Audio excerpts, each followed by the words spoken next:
তো গাইস কেমন আছেন? তো অনেকজন কমেন্টে বলেছে যে ওর নামটা লিখতে, সো আমি আজকে লিখবো। তিনজন কমেন্ট করেছে, সো লিখতে হবে। তারপরে আবার কমেন্ট করবেন, তো আবার লিখবো, ঠিক আছে? তো একবার চেক করে নিতে হবে কে কে কমেন্ট করেছে, তো দেখি আগে, দাঁড়ান দেখি। তো ইউটিউবটা করলাম, তো সাফি প্রথমে কমেন্ট করেছে, নামটা লিখতে হবে। ফার্স্টে আমরা সাফিটা লিখব, সাফি। তো টেক্স আর্ট করছি, টেক্স আর্ট। তো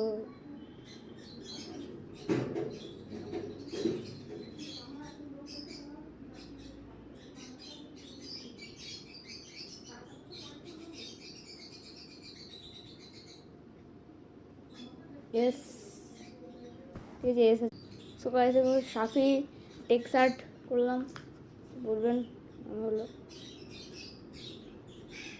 হাতে করছি, অনেক বড় হলো। কেমন লাগে যদি আমার সাফি স্টাইল ভালো লাগে, so like and subscribe. Next ভিডিওতে আমি আরেকজন করেছে, তার ভিডিও দেখবো। বাই।